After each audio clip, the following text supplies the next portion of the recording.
શાળા પ્રવેશોત્સવ અને કન્યા કેળવણી મહોત્સવ વર્ષ 2024 ઉજવણી માટે ધ્યાનમાં રાખવાની બાબતો ભાગ 1। કાર્યક્રમને સફળ બનાવવા માટે પૂરો વિડીયો જોવા વિનંતી છે। વધુ વિડીયો નિહાળવા માટે અમારી ચેનલને સબસ્ક્રાઇબ જરૂર કરશો જી। ગુજરાતના સૌ શિક્ષક ભાઈ બહેનોને પ્રણામ। 13મી જૂનથી શાળાની શરૂઆત થઈ ગઈ છે। બાળકો ધીમે ધીમે શાળાએ આવતા થયા છે અને હવે આપણે જૂન મહિનાના અંતમાં શાળા પ્રવેશોત્સવની ઉજવણી કરવા જઈ રહ્યા છે। ત્યારે શાળા પ્રવેશોત્સવ કાર્યક્રમ કન્યા કેળવણી મહોત્સવ વધુમાં વધુ સારી રીતે કઈ રીતે થઈ શકે તેમના માટે જરૂરી બાબતો આ વિડીયોમાં દર્શાવવામાં આવશે। આશા રાખું છું કે આ વિડીયો દરેકને પસંદ આવશે। તમે સૌ દર વર્ષે પ્રવેશોત્સવની ઉજવણી કરો જ છો, પરંતુ ક્યારેક એવું બને છે કે અમુક નાની નાની બાબતો આપણા ધ્યાનમાં ન હોય તો આપણો કાર્યક્રમ છે તેમાં કોઈપણ જાતની કચાશ ન રહે તે ઉદ્દેશ્યથી આ વિડીયો બનાવવામાં આવેલો છે। તો ચાલો આપણે શાળા પ્રવેશોત્સવ કાર્યક્રમને વધુમાં વધુ સફળ બનાવવામાં શું કરી શકીએ તેમના વિશે વાત કરીએ। સામાન્ય રીતે શાળા પ્રવેશોત્સવ કાર્યક્રમ 2 ભાગમાં વહેંચી શકાય।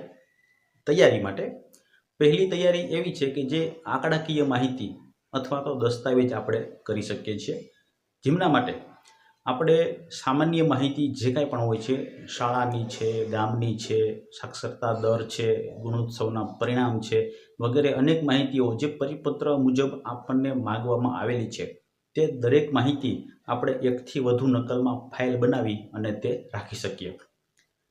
શાળા પ્રવેશોત્સવ કાર્યક્રમ જ્યારે મંચ ઉપર શરૂ થાય છે તેની પહેલાં પણ તેની જરૂર છે અને કાર્યક્રમ પૂરો થયા પછી જ્યારે વાલીઓ અને એસએમસીના સભ્યો સાથે જ્યારે બેઠક રાખવાની હોય છે ત્યારે પણ તેની જરૂર પડે છે। એટલે એક આપણે દસ્તાવેજી અથવા તો આંકડાકીય માહિતી એ વિભાગ આપણે કહી શકીએ અને બીજો મંચ ઉપરનો એટલે કે જાહેર કાર્યક્રમ જે છે સ્ટેજ ઉપરનો છે તે આંકડાકીય માહિતીમાં આપણને શું જોઈએ, કેવી રીતે લખવું, શું હોય છે તેમની તો દરેક મિત્રોને ખબર જ છે, પણ આ વિડીયો બનાવવાનો ઉદ્દેશ્ય સ્ટેજ ઉપર જે કાર્યક્રમ રજૂ થાય છે તેનું સંચાલન કેવી રીતે કરવું, તે સંચાલન કરવામાં શું ધ્યાન રાખવું અને તે કાર્યક્રમ સ્ટેજ ઉપરનો જે કાર્યક્રમ છે તે એકદમ વધુમાં વધુ સારી રીતે આપણે કઈ રીતે કરી શકીએ તેમના માટે અનુભવના આધારે થોડીક વાતો તમારી સાથે રજૂ કરવા માગું છું। તો આશા રાખું છું કે એ બધી જ બાબતો તમને ગમશે। સરકારશ્રી દ્વારા એપ્રિલ મહિનામાં પરિપત્ર થયેલો છે।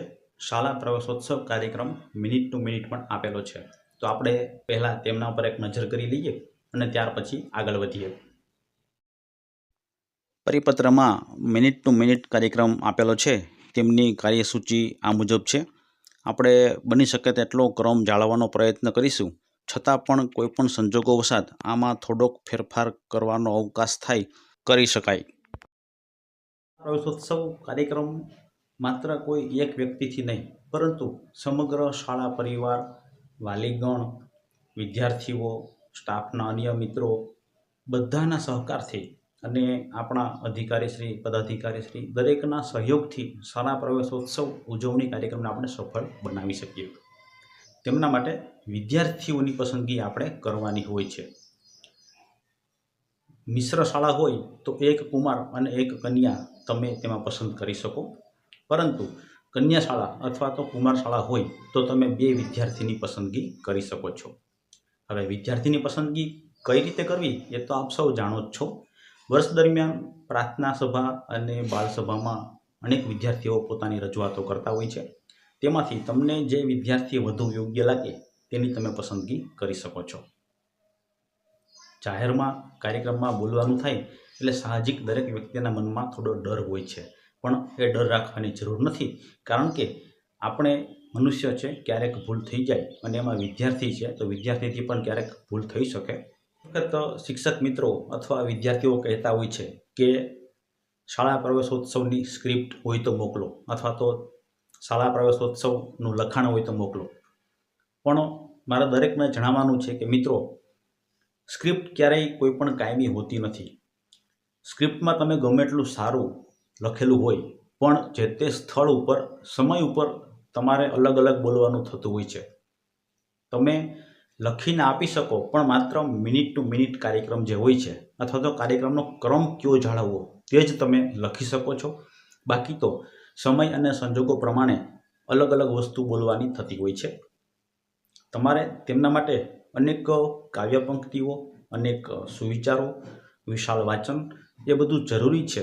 અને સમય ને સંજોગો પ્રમાણે તે વસ્તુ કયા મુદ્દાને અનુરૂપ છે તે તમે બોલીને તમારું સંચાલન સફળ બનાવી શકો છો.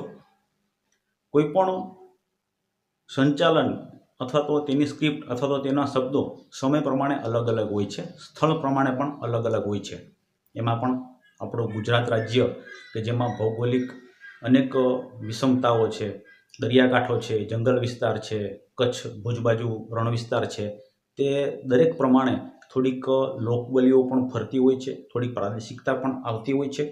તેને ધ્યાનમાં રાખીને તમે સ્થળ અને સમય પ્રમાણે તમારી ભાષા, તમારી બોલીમાં થોડોક બદલાવ લાવીને સામેની વ્યક્તિ કયા સમુદાયમાંથી આવેલી છે, તેને શું ગમે છે તે ધ્યાનમાં રાખીને તમે તમારા શબ્દોમાં ફેરફાર કરશો તો અવશ્ય તમે પણ એક સફળ સંચાલક અથવા તો સારા ઉદ્ઘોષક બની શકો છો.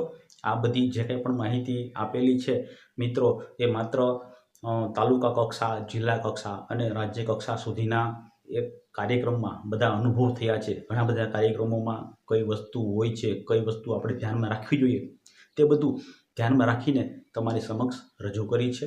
આ સિવાય પણ જ્યારે વાર્ષિકોત્સવ થતો હોય અને વિદ્યાર્થીઓ અલગ અલગ કૃતિઓ રજૂ કરતા હોય ત્યારે પણ બે કૃતિઓ વચ્ચે આપણે જે કંઈ પણ બોલવાનું હોય છે તે પણ ખૂબ અગત્યનું છે. વિદ્યાર્થીઓ જે કૃતિ રજૂ કરીને ગયા છે તેમની વાત કરતાં કરતાં, તેમને શાબાશી આપતા આપતા આપણે આગલી કૃતિના વિષયમાં પ્રવેશ કરવાનો છે અને ત્યાર પછી એ કૃતિ રજૂ કરવાની છે. એ પણ આપણે યાદ રાખવું જોઈએ. આ સિવાય પણ તમને સફળ ઉદ્ઘોષક